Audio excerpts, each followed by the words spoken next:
দুধে ভেজা পিঠে আপনারা অনেক রকমের খেয়েছেন, তবে এই দুধ সারস পিঠেটা একবার হলেও খেয়ে দেখতে পারেন। শীতের সময় যত রকমের পিঠে খেয়ে থাকুন না কেন, তবে এই দুধ সারস পিঠে একবার না খেলে মনে হবে যেন কোনো পিঠেই খাওয়া হয়নি। খেতে কিন্তু দারুণ লাগে, একদম নরম তুলতুলে একটা পিঠে বলতে পারেন। আর রসালো, ভেতরটা একদম জালিদার, খেতে যে কত ভালো লাগে। এই পিঠে যদি আপনারা একবার না তৈরি করে খেয়েছেন তাহলে কিন্তু বুঝতেই পারবেন না যে এই পিঠের স্বাদ কত বেশি। আর এই পিঠে যতই খাবেন ততই কিন্তু খেতে ইচ্ছে হবে, মনে হবে বারবার তৈরি করে খাওয়ার কথা। বাড়িতে হঠাৎ করে যদি আত্মীয় স্বজন আসে তাহলে কিন্তু ঝটপট এই পিঠেটা বানিয়ে খাওয়াতে পারবেন। খেতে ভীষণ ভালো লাগে, মুখে দেওয়ার সাথেই মিলিয়ে যাবে। নমস্কার বন্ধুরা, নতুন পর্ব দেখার জন্য আপনাদের সকলকে জানাই স্বাগত কাজলি ভিলেজ ফুড রান্নাঘরে। প্রতিদিনের মতো আজকে আবারও নতুন একটা পিঠের রেসিপি নিয়ে চলে এসেছি। আজকে খুবই সহজভাবে ঘরে থাকা কিছু উপকরণ দিয়ে নতুন একটা পিঠে বানিয়ে দেখাবো। আর সেই পিঠেটা হচ্ছে দুধ সারস পিঠে। আমরা যত রকমের পিঠে খেয়ে থাকি না কেন, তবে এই দুধ সারস পিঠে যদি একবারও খাওয়া না হয়ে থাকে তাহলে কিন্তু আমরা দারুণ মজাদার একটা পিঠে মিস করব। তাহলে চলুন দেখে নেওয়া যাক আজকে দুধ সারস পিঠে রেসিপি। আমার চ্যানেলে নতুন বন্ধু হয়ে থাকলে সবার আগে চ্যানেলটি সাবস্ক্রাইব করে পাশে থাকার অনুরোধ রইল। আর ফেসবুক পেজ থেকে দেখলে পেজটাও ফলো করার একবার অনুরোধ রইল। পিঠে বানানোর জন্য সবার প্রথমে এখানে একটা বড় বাটি নিয়ে নেব। আর নিয়ে নেব বড় বাটিতে এই ছোট বাটি মেপে হাফ বাটি সুজি। তো এখানে আমি হাফ বাটি সুজি ব্যবহার করছি, আপনারা চাইলে কিন্তু সুজির মাপটা একটু বাড়িয়েও নিতে পারেন। আর নেব 1 প্যাকেট গুঁড়ো দুধ। এই গুঁড়ো দুধটা দেওয়ার কারণে পিঠেগুলো খেতে কিন্তু দারুণ লাগবে। আর নিয়ে নেব 3 চামচের মতো ময়দা। আর নেব ঠিক 3 চামচের মতো চিনি। আর দেব সামান্য একটু লবণ। পিঠের মধ্যে একটু লবণ না দিলে খেতে ভালো লাগে না, এতে করে মিষ্টির ব্যালেন্সটাও কিন্তু একদম সঠিক মাপে থাকবে, খেতেও অনেক বেশি ভালো লাগবে। এবার সমস্ত উপকরণগুলো ভালো করে একটু একে অপরের সঙ্গে মিশিয়ে নেব। এবারে এখানে জল নিয়েছি, অল্প অল্প করে জল দিয়ে খুব সুন্দরভাবে একটা ব্যাটার তৈরি করে নেব। তো এখানে জলটা কিন্তু বারে বারে দিতে হবে, একবারে দিলে হবে না। লক্ষ্য রাখতে হবে খুব একটা যেন পাতলাও না হয়, আবার খুব একটা যেন মোটাও না থাকে।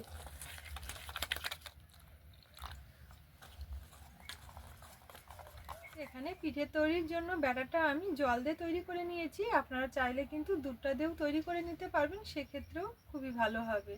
তো যাই দিয়েই তৈরি করুন না কেন অল্প অল্প করে দিয়ে তৈরি করে নেবেন। এই ব্যাটারটা কিন্তু খুব একটা পাতলাও হবে না, আবার খুব একটা মোটাও হবে না।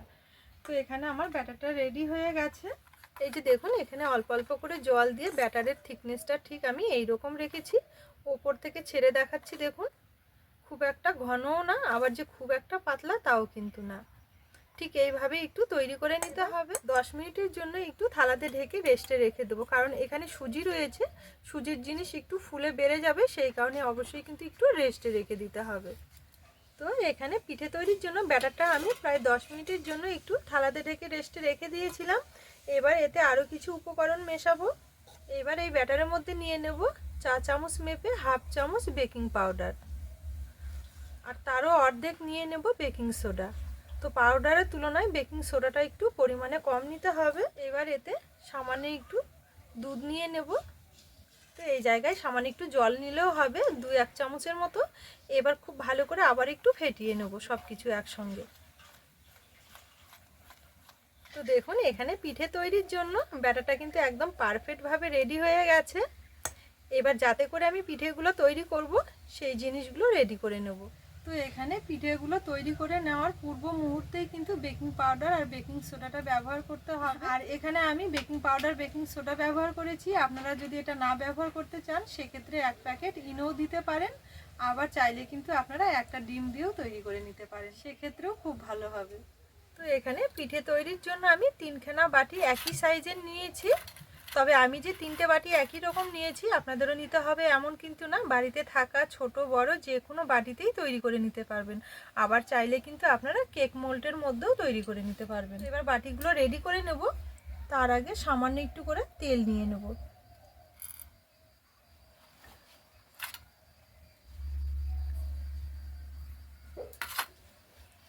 তেলটা ভালো করে একটু বাটির গায়ে লাগিয়ে নিতে হবে এইভাবে। এতে করে দেখবেন পিঠেগুলো খুব তাড়াতাড়ি ছেড়ে আসবে। অবশ্যই কিন্তু একটু এইভাবে তেল ব্রাশ করে নেবেন। এখানে 3টে বাটি আমি খুব সুন্দরভাবে রেডি করে নিয়েছি। এবার এখান থেকে 1 হাতা করে ব্যাটার নিয়ে নেব।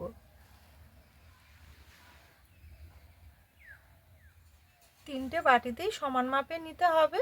তো এখানে প্রথমে 1 হাতা করে নেব,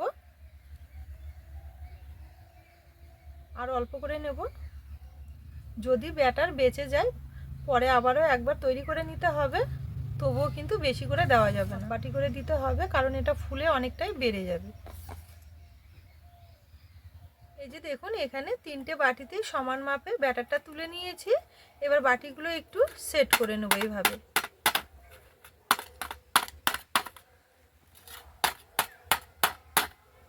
তো দেখুন এখানে খুব সুন্দরভাবে রেডি করে নিয়েছি। এখানে 3টে বাটিতে ব্যাটার নেওয়ার পরও আমার একটু ব্যাটার বেঁচে গেছে, তো আবারও একটা বাটি নিয়ে নেব একইভাবে। এই যে দেখুন আবারও একটা বাটি নিয়েছি, এই বাটিটাতেও একটু তেল ব্রাশ করে নেব। বাকি ব্যাটারটাও নিয়ে নেব এই বাটির মধ্যে।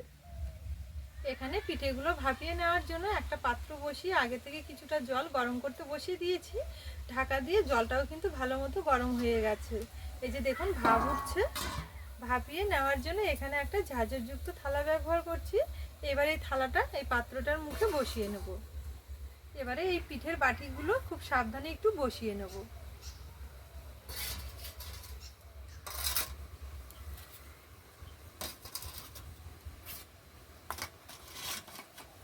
এখানে একইভাবে 4টে বাটি বসিয়ে নিয়েছি। এবার থালাতে ঢেকে 10 থেকে 12 মিনিটের জন্য ভাপিয়ে নেব।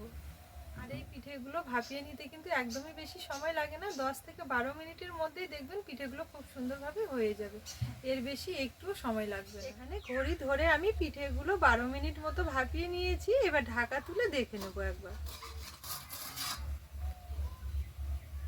এই যে দেখুন এখানে পিঠেগুলো খুব সুন্দরভাবে ফুলে উঠেছে, দেখে তো মনে হচ্ছে হয়ে গেছে। তবুও এখানে একটা কাঠি নিয়েছি চেক করার জন্য। এইভাবে একটু গেঁথে দেখে নেব, যদি দেখেন কাঠিটা একদম ক্লিন চলে আসে তাহলে বুঝে নিতে হবে পিঠেটা খুব সুন্দরভাবে হয়ে গেছে। এই যে দেখুন একদম পরিষ্কার এসেছে, তার মানে খুব ভালো মতো হয়ে গেছে। আর যদি মনে হয় যে কাঠির গায়ে একটু কিছু লেগে আছে, সেক্ষেত্রে আবারও একটু 5-6 মিনিট ভাপিয়ে নিতে হবে। তো এখানে আমার পিঠেগুলো খুব সুন্দরভাবে হয়ে গেছে। এবারে পিঠের বাটিগুলো একটা একটা করে তুলে নেব।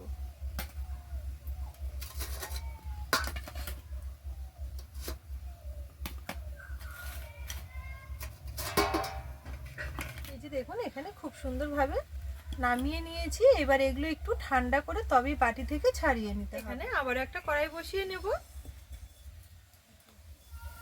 এবার কড়াইয়ে নিয়ে নেব 1 লিটার দুধ। এবার দুধের মধ্যে দেব 2টো ছোট এলাচ, মুখগুলো ফেটে দিয়েছি, এতে করে খুব সুন্দর ফ্লেভার আসবে। এবার নেড়ে চেড়ে দুধটা একটু ভালো করে গরম করে নেব। এখানে দুধটা আমি আগেও কিন্তু ভালো করে জাল দিয়ে একটু ঘন করে নিয়েছিলাম, তো আবার একটু ভালো করে জাল করে নেব।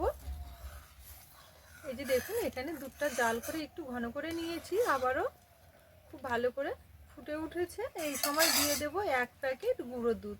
এই গুঁড়ো দুধটা দেওয়ার কারণে পিঠেগুলো খেতে অনেক বেশি ভালো লাগবে, আর দুধটাও কিন্তু অনেকটা ঘন হবে।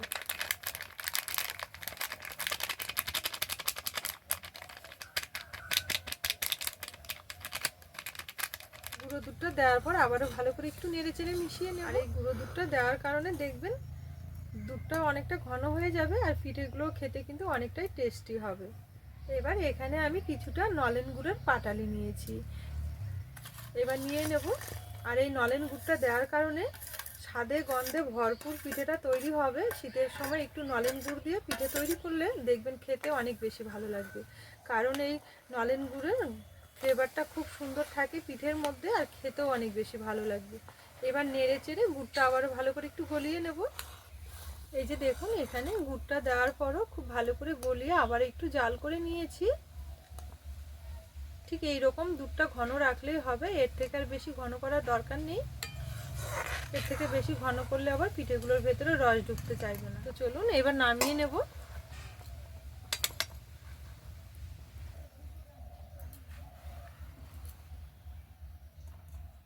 আর এদিকে পিঠেগুলোও কিন্তু খুব সুন্দরভাবে ঠান্ডা হয়ে গেছে। এবার বাটি থেকে একটা একটা করে পিঠে ছেড়ে নেব। তো দেখুন এইভাবে একটু হাত দিয়ে চাপ দিলে কিন্তু অনায়াসে পিঠেগুলো ছেড়ে আসবে। হাতের তালুতে নিয়ে এইভাবে একটু থাবা দিলেই ছেড়ে আসবে। যে দেখুন কত সুন্দরভাবে পিঠেটা ছেড়ে এসেছে আর কতটা সুন্দর লাগছে দেখতে। দেখুন পিঠেগুলো এইভাবে ছাড়িয়ে একটা থালার মধ্যে নিয়ে নেব।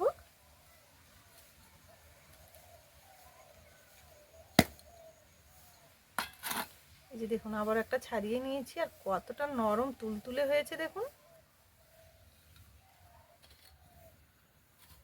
তো দেখুন এখানে সম্পূর্ণ পিঠেগুলো খুব সুন্দরভাবে ছেড়ে একটা থালার মধ্যে তুলে নিয়েছি। এবার এখান থেকে দুধের এই মালাইটা তুলে নেব হাতা দিয়ে। এবার পিঠেগুলোর উপরে এইভাবে দিয়ে দেব।